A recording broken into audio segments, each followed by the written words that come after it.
Hey everybody, what's going on?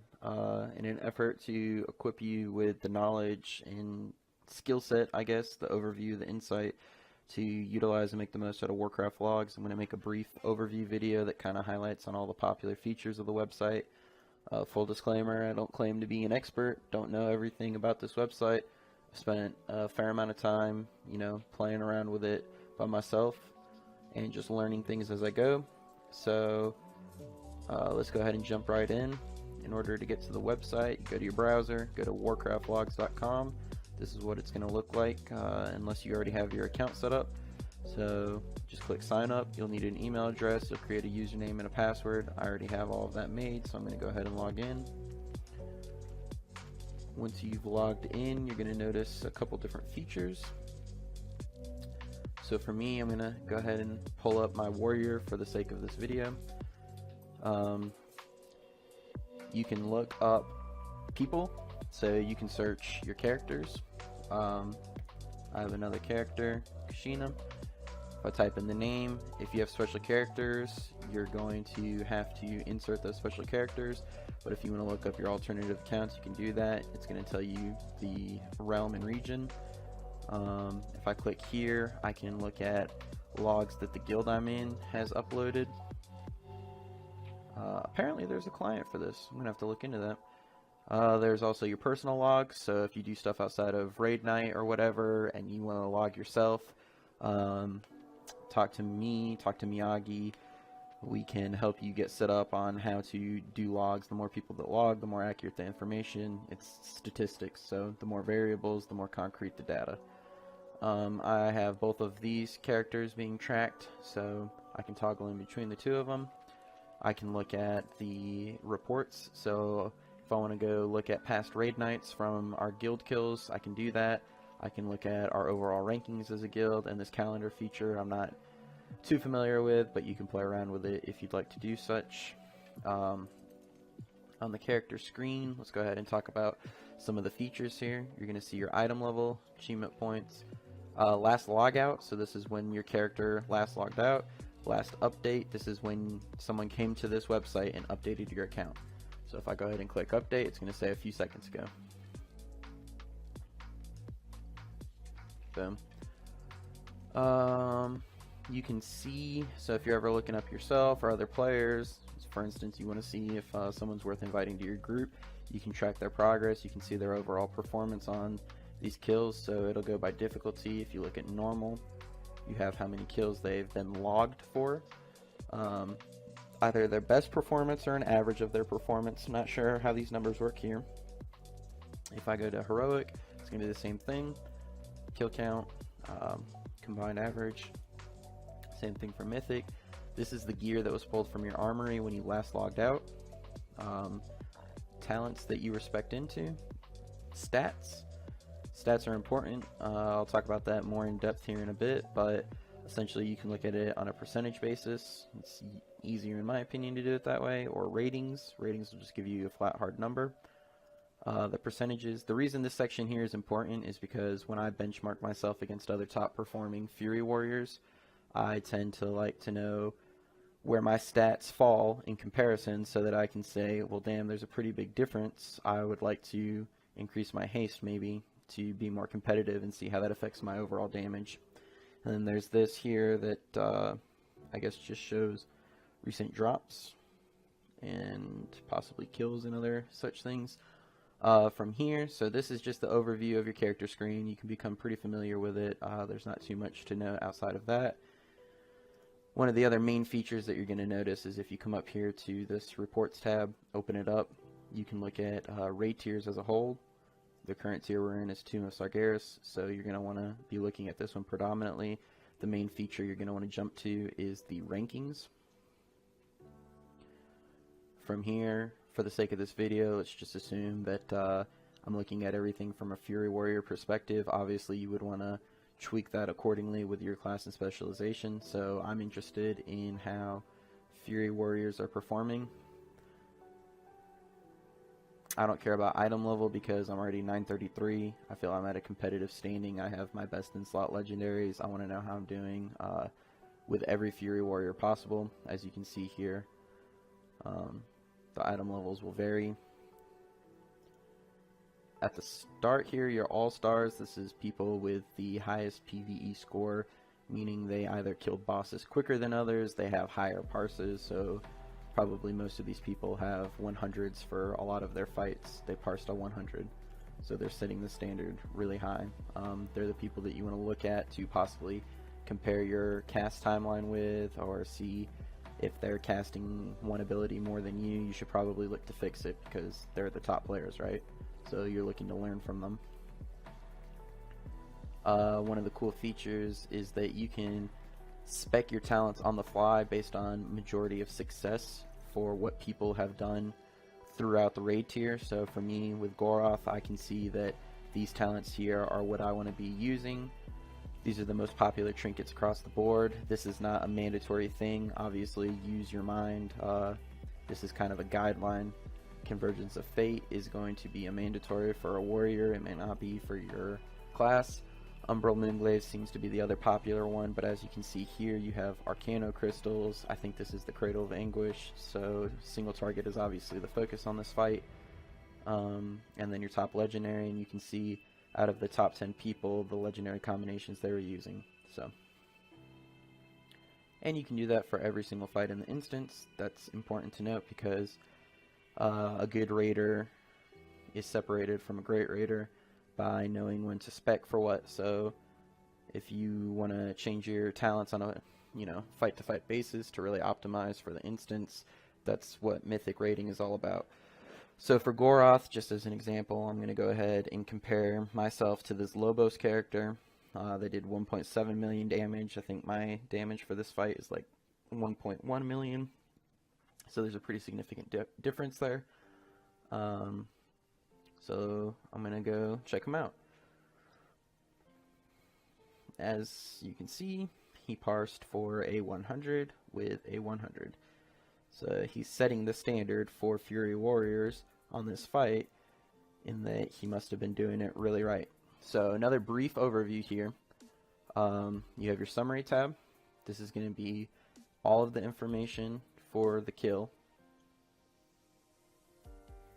You have damage done. So as a DPS, this is your go-to Bible, because this is what you care about, right? This is your item level parse, your total DPS, how much damage you did in total, item level, how you performed overall compared to other people of your class and spec.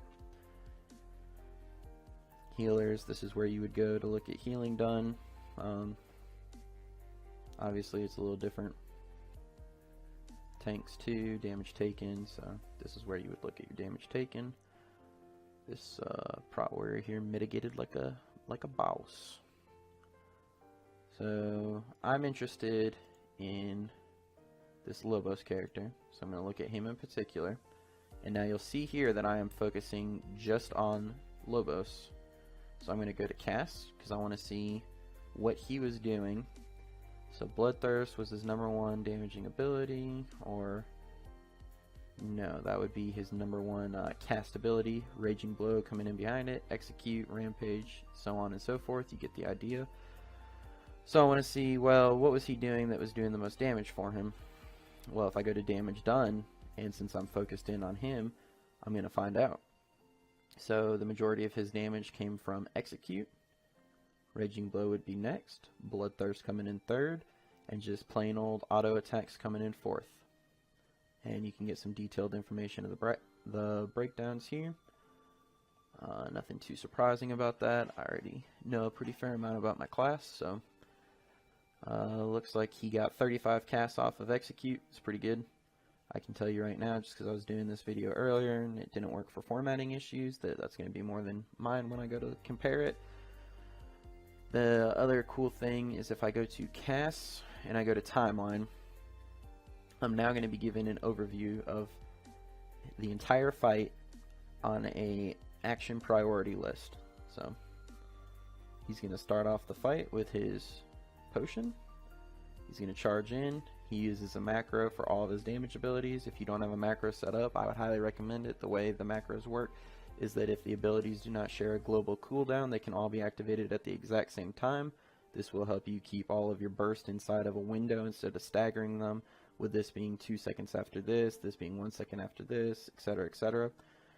And then as I go through, I can see exactly as the fight progressed in what order the abilities were cast.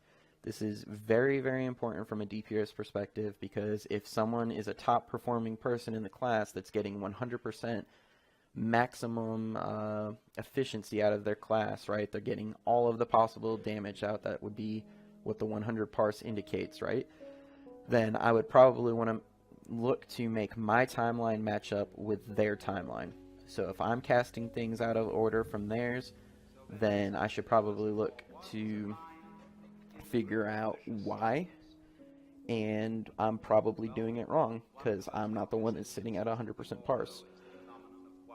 And as I'm sitting here thinking about it, I do know that some classes are going to go, well, Tyler, not everything is on a set rotation, some things are on a priority list. I get that. If that's the class you've chosen to play, then you should put a little thought into it and figure out, where is this person doing things better than you? Are they prioritizing something with a buff before they cast another ability, etc., etc., right? So I'm just equipping you with the knowledge of how to use this tool. So if you go through all the way, the biggest things you want to look for is, how do people use an opener?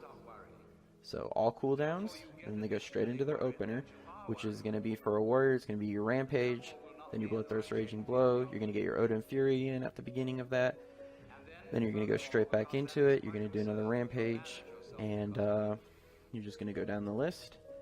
Then you're going to see how the fight progresses. So they've done their opener, now they're doing their standard rotation, right up until we get to 20% health left on the boss is the execute window for a warrior. So from here is where standard rotation ends, and this is where my execute phase begins. So I would want to make sure that my opener looks similar to the top performing person, my standard rotation looks similar to the top performing person, and then my execute phase looks similar to the top performing person. And another great instance to practice on getting everything right is to note, this is a single target fight, so it's going to look different on a single target fight than from what it would look like on Harjatan or Mistress.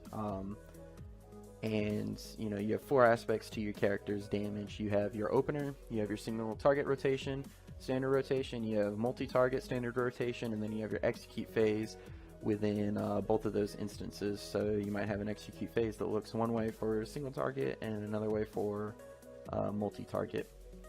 And you can go through all the way till the end, and that's the benefit of the timeline. So I'm not going to take the time to showcase my rotation, my timeline in comparison to this person's. I just wanted to make the point that if you find someone to look at their rotation, it's very beneficial to analyze, study, and improve. Because I did this when I was first learning Fury Warrior, when I wanted to be competitive with my damage, and it'll help you out a ton. The other cool thing to note about Warcraftlogs is that there is a replay feature.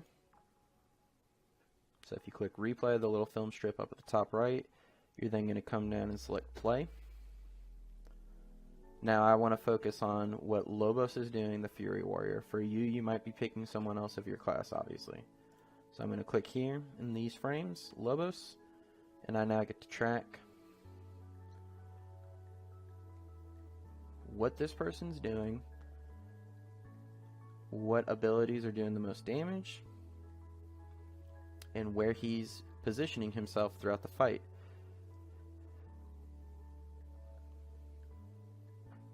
And I'm not about to sit here and show the entirety of this fight, but you know, it's important to note where you should be positioning in a fight, especially for fights where there's mechanics where your position matters. So that's a pretty cool feature. Would highly recommend you checking that out. If you notice yourself running around way more than other people, you might be moving too much, you might be moving too little. I can tell you right now that for a Fury Warrior, movement doesn't impede. All of my abilities are an insta-cast. I don't have any channels. It's melee. Yep. If we look at the next feature of Warcraftlogs, we're going to be looking at problems. So I'm going to actually use one of our logs just to kind of showcase this feature.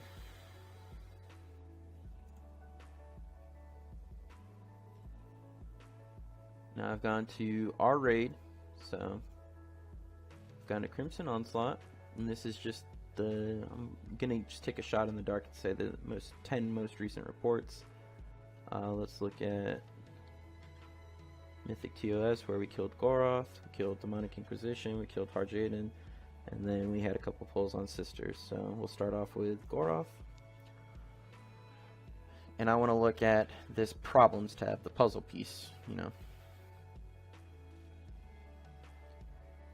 Now, I'm going to zoom back in a little so we can look at it piece by piece. It's going to give you inside of the lore. It's going to give you the strategy guide link. It's going to tell you our item level, the average item level that is, or the minimum average item level required to beat this boss. Potions used. This essentially for DPS should always be 2. You should get your pre-potion in, and then you should get your potion in where you deem necessary for your second burst. So, you know, here, if you die, you're not going to get 2 potions in, most likely. Everybody should be using 2 potions. It pushes the damage up and makes the fight end quicker. Your healing tonics, health stones, lock rocks, ancient healing potions, you should always have a 1. If you have a 0, you either didn't assist your healers, you didn't top yourself off at a moment where it could have made the difference in you leaving. Always look to use this. Always. It just helps out a lot. Slow deaths. This is essentially something for your healers to look at. The way this section is analyzed is that essentially someone died when they could have been healed up. It's a death over time kind of thing. Avoidable damage is exactly what it sounds like. If you're in this section here, you took damage to something that you should have avoided. It's 100% avoidable damage in this section. I would highly recommend that all of you go take a look at this. You can see a lot of insight. So for instance, I got hit by the Fell Pool. Shattering Star, you should never get hit by the Shattering Star. Literally, this means that you got hit by the bowling ball before it hit any of the pillars, or if you weren't even targeted by the ability. Same thing with Infernal Burning here. Infernal Spikes, this means that if you're ranged, you didn't move when the Infernal Spikes were spawning on you, and that's going to kill you. So, or it's going to put a lot of strain on your healers. That's, again, avoidable damage. Infernal Detonation.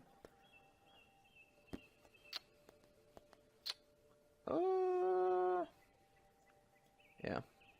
That's when the spikes explode. So that's just breaking down the damage, how many times people were hit by that. You can probably click on that and it would show it. I'm not going to harp too much on this. Ideally, this video is to give you the incentive to come check out all these features in your own time. Shattering Nova. This is just, you know, when it was cast, damage taken, healing done. This is another thing for our healers to use as a tool to benchmark, you know, could they be doing better? Was a health stone used at this point? How many deaths did we have? Why? This will showcase what personal cooldowns were being used. I just want to see what pops up if you hover long enough. I think that some of this is still a work in progress too. I noticed that Warcraftlogs has been doing a lot of work over time, so check back in frequently for new features.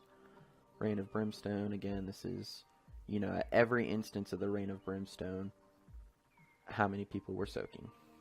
So you can look to improve if you don't see your name in here frequently. If you died to it, you might have either solo soaked or not had the health appropriate to be a part of the soak group. Crashing Comet, so at every instance of Crashing Comet, this should never be more than 3.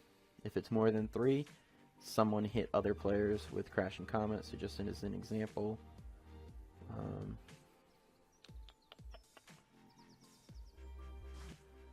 damn, y'all are good up until... Alright, so if it's red, too many people were hit. So here we had 5 people hit, only 3 people should have been hit. 5 people hit, only 3 people should have been hit.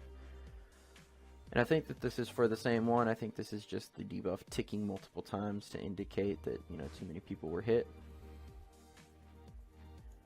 Then again here, you know, you had 4 people hit. So you get the idea. You can look at this for any fight. Any fight is going to have instances like this. Utilize the information.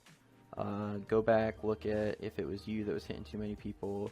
Look to do better. You know, you want to improve every week. That's progress. It's progression rating. You want to do better. You don't ever want to be falling behind or doing the same week in, week out.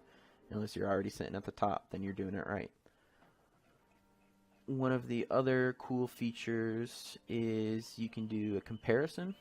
So if we go back to analyze, let's do compare. I want to compare reports. So you can either compare yourself to another player, which is helpful if you're playing the same class and specialization as someone else in raid.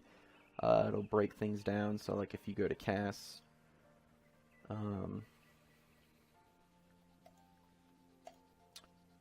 it'll put it in like a side-by-side window here of, like, let's say Kushina on one side, Thunderpaws on the other, if we were both playing Guardian Druid, and we could see, you know, who is doing what and when. That's also a neat feature because, as I was showing earlier, with like the timelines and the cast and all that, you can find a player, and I am going to show this actually real quick now that I'm thinking about it, and forgive me if it takes a second because I'm going to figure it out on the go. But let's say I want to look at Grumpy, and I want to look at another top performing Beastmaster. Is Grumpy playing Beastmaster? Pretty sure it's Beastmaster. So let's go find another Beastmaster.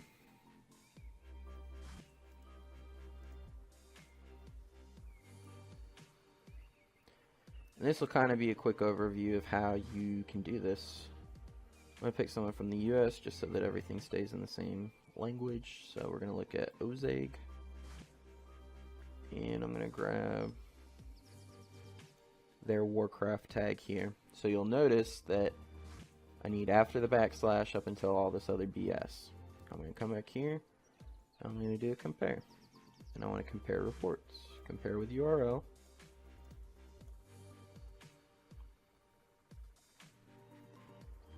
And we're going to go look at Mythic to Mythic.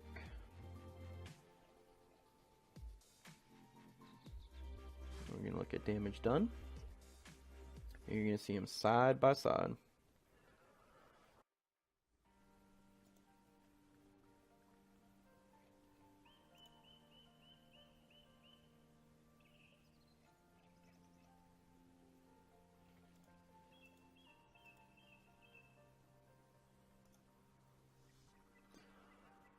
Alright, so if you select the first person you want to look at, and then click on the drop down here, and then you can select the second person you want to look at. Now we're going to go back to damage done. And we're going to look at the difference between the two. So here's the damage done, side by side comparison. This is Ozeg. This is Grumpy. You can just go through and compare your abilities like that. You can go through and look at your casts. So how many times was Grumpy casting something compared to how many times this person was casting something. And there's some significant differences here. So you have to figure out, well, what was so different and what made this person do so much more damage. And that's something that you have to figure out because you're the one that plays your spec. If you look at the timelines and scroll down, you can look on a side-by-side comparison. This is Grumpy's opener, and this is this Ozeg person's opener. So again, I'm just saying that you can look to have different things happen compared to you know, your play style to someone who's doing it better, and you just want to look to do better. And I'm not saying Grumpy was doing bad, he was our top DPS. It's just a good example here because he has discernible differences in the play style of this other person. So there may be, you know, simple things to change that just really increase your overall performance, and that's good. That's what we want. We want to be competitive with our play style, That is Warcraftlogs in a nutshell.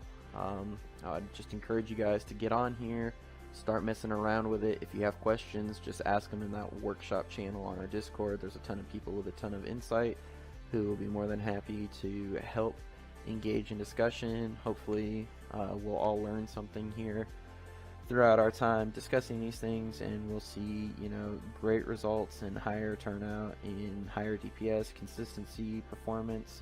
Higher DPS means shorter kills. Shorter kills means higher parses, and less mechanics that we have to deal with.